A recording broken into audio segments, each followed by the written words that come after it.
Nice to meet you. You're not loving tonight.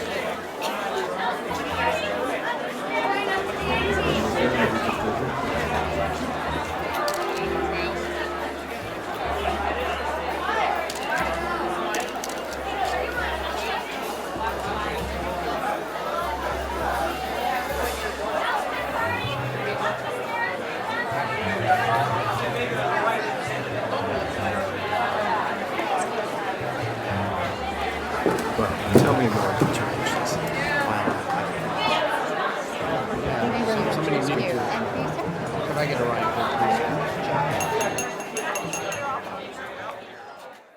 Ladies and gentlemen, to Fredonia!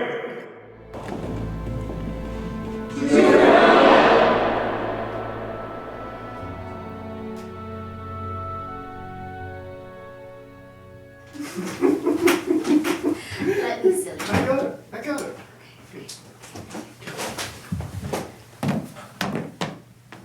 Too bright. Hey, let's light those candles over there. We're in Europe, so we need lit candles. There's gotta be some matches around here. So this is the consulate's house. It's a guest house. It's quaint. But now we need candlelight. You always get like this when you're drunk. Either that or you're a hopeless romantic. That's why you love me. Is that it? Mm-hmm. But you know, I do like it when you talk about your private meetings with those big officials. You really do that. I don't like talking about my business. I do like being with you. 4 years. And we still see each other. 4 years and we haven't been caught. We've done a pretty good job so far of keeping things under wraps, but tonight, you got too close. What if someone took a photograph or wrote something up? I had to prevent you from making a complete jackass of yourself. You had had 6 drinks and it certainly showed. Hey, I don't give a damn. I'm not Berlusconi. You never stand that close to me. Ever. You know better than that.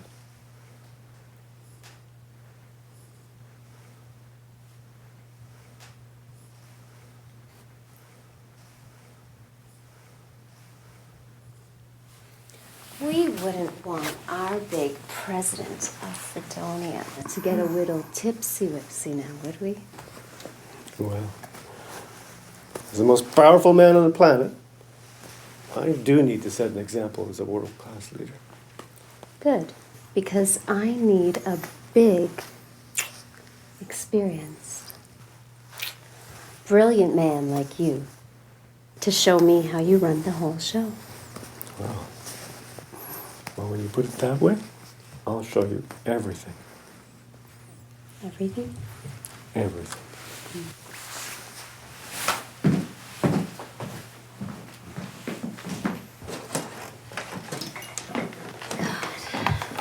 So, Mr. President, can you imagine we've been doing this for 4 years, especially with my leftist background? The young are always leftist. And presidents are always politicians. But you know, baby, tonight, I'm surprised no one commented on your turnaround on your campaign promises. Yeah. Can you send one of my guys to find a lighter or some matches? Send them up right away? Thank you. Thank you. Bye.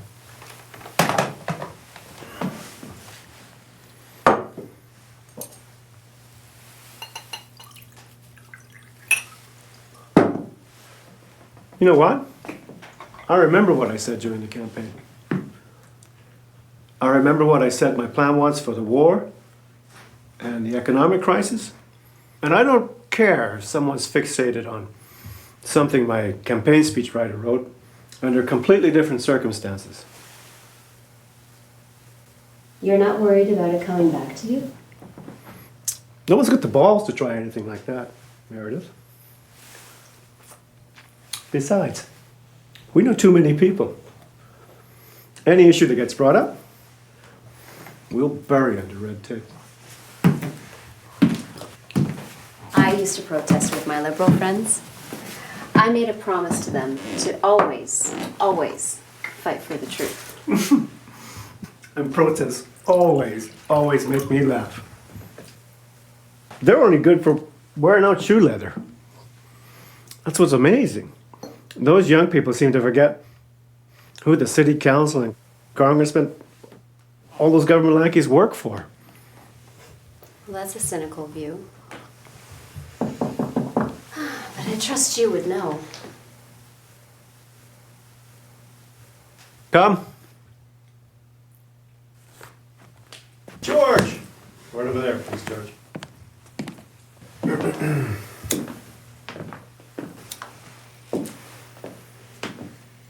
Anything else, Mr. President? That's everything, thanks, George. If you do need anything, I'll be right outside the store, sir. Very good, thank you. He's a good man, George.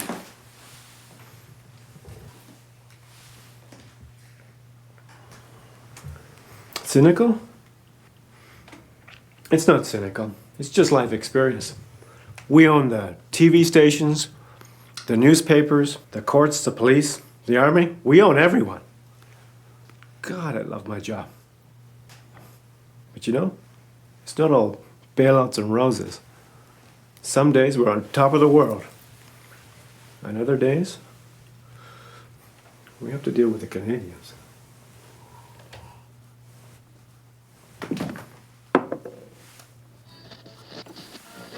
But enough about politics. Let's dance, honey, while it's too young.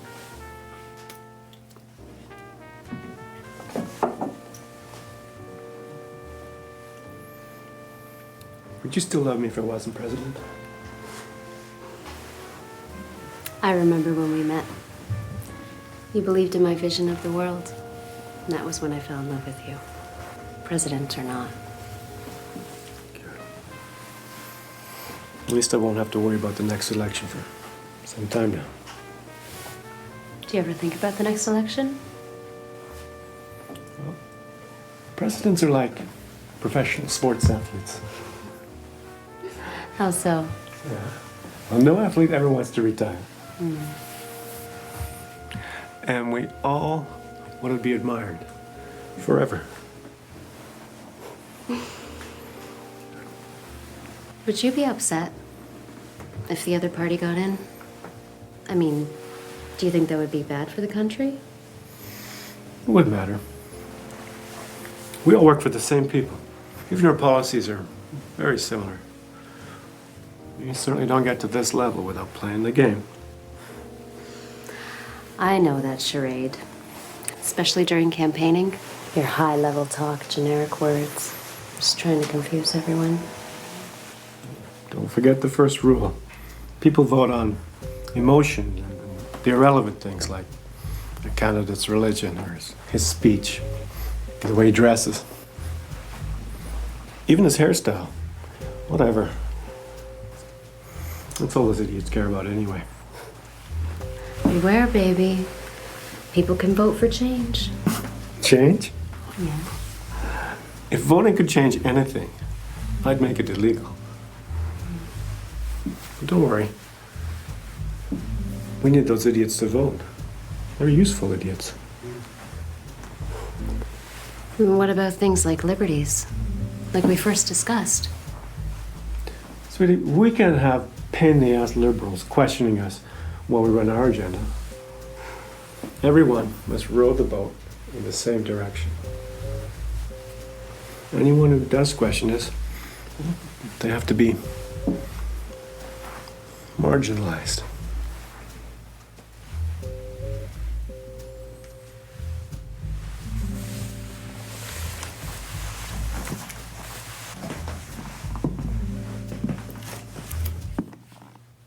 It's your problem. I'm tired. I don't like this game. What you need is another drink.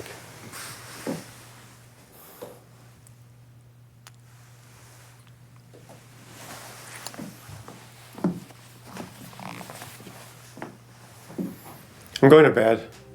It's been a long night.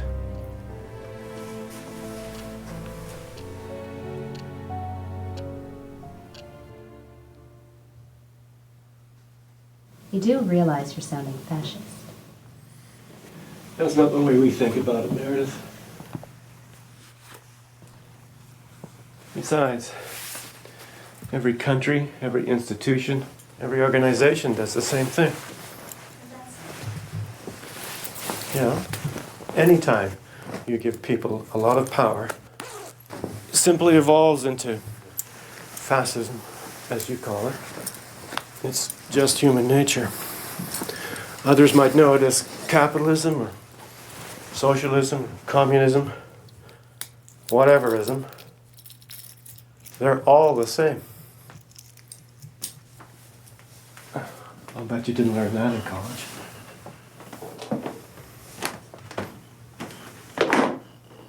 I never learned that in political science. And I never finished Crime and Punishment.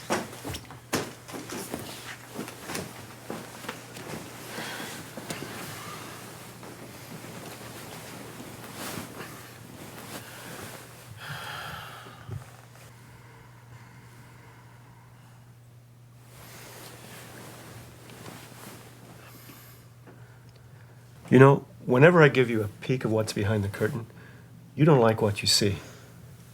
So let's forget it. Don't depress yourself. The game is over. Hold on. You've dodged a lot of close calls, Rufus. Like the shares scandal that was in the papers. I was smart enough to hire a guy from the Securities Exchange Commission and bring him in on that deal. You can't get better protection than that.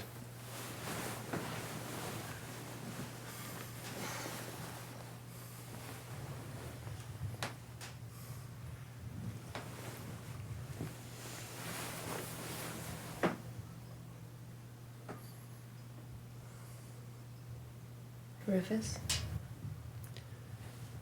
What? About the UN last month. I'm curious why no one commented on everyone pulling out of the Congo. What's with the questions? The UN? Every one of those guys would get on the next flight out of their own country if they could.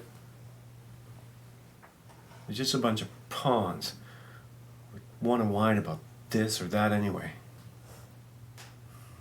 Their job is still to bring peace and stability all over the world, right? Haven't you ever noticed that when the UN says anything, it's a plain vanilla comment like, let's work together to find a peaceful resolution?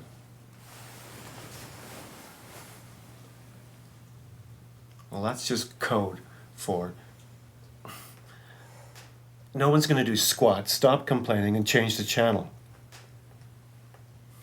Meanwhile, every one of those stooges gets an award for being a peacekeeper. And I'm not even going to mention the deals with the IMF. But you knew about all the unjust and illegal wars that have been going on for the past few decades. And you know the UN didn't do anything about any of them until most of the killing was done. Am I right? But you've got the power to stop those wars. The man I met 4 years ago would have. Look, I can't worry about a bunch of savages in grass skirts in Africa. Besides, there's no economic advantage for us to be there. The same goes for Eastern Europe. We don't discriminate. I can't keep making excuses for you. You are the problem. Look, I'm giving our people what they want and what they need. And they need jobs. The military's always hiring, and that's where my people work wonders with those young minds.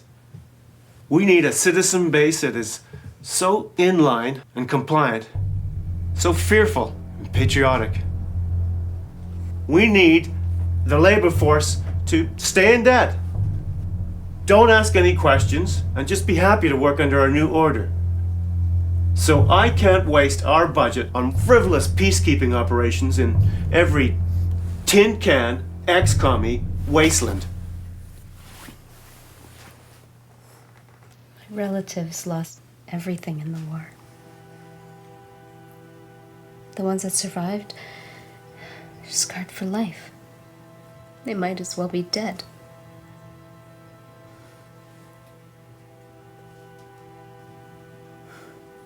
You could have stopped it.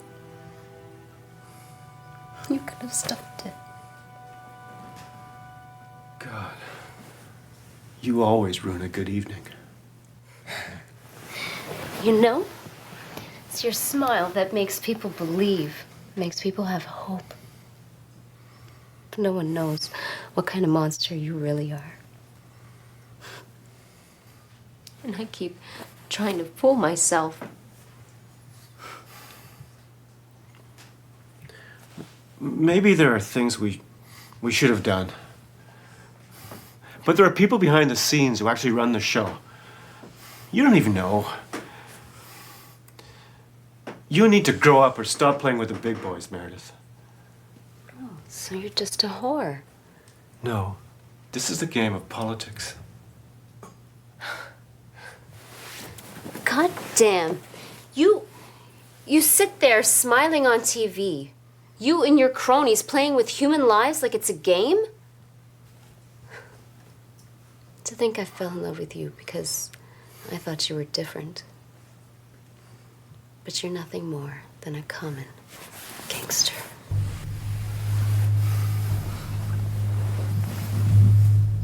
I sell the people whatever it is I need to sell the people. And history will remember me as a great hero. Tell the truth to the people for once, you bastard. Tell the truth. Tell the truth! The truth, Meredith, is that you're the whore. You've become too accustomed to the parties and the attention. Stop it. I don't want to play the game anymore. I don't want to play the game. You're even worse. You've done nothing. You know, you reached your peak in college when you did speak out. At least then you were alive. Now what are you? Don't, you bastard. You've had a string of failed relationships and you're already in your 30s. I brought you into my world, Meredith, but you don't really belong. You know, you've never really made any difference. You're just forgettable, average, a nobody. I'm leaving you, you pathetic drunk. You'll be back. Do you know why? Because you love being the president's whore. I thank God I don't belong in your world. Go to hell.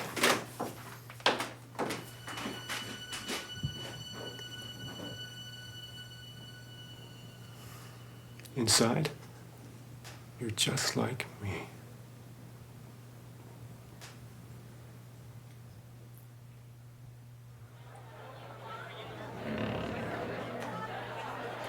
Now, Mr. President, I'm on board with this. I'd just like to hear a little bit more about the details from Will. Details? Yes, sir. Will's the guy. Well, our banking team has put together a special package for these operations, and they're coming up with a number of $1.8 billion over the next 5 years investment. As long as our president is on board with that, I'm on board with that, everybody's happy.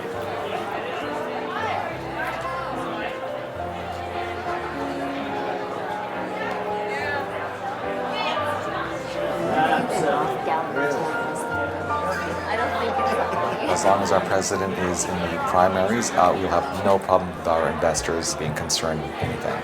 Investors shouldn't be concerned.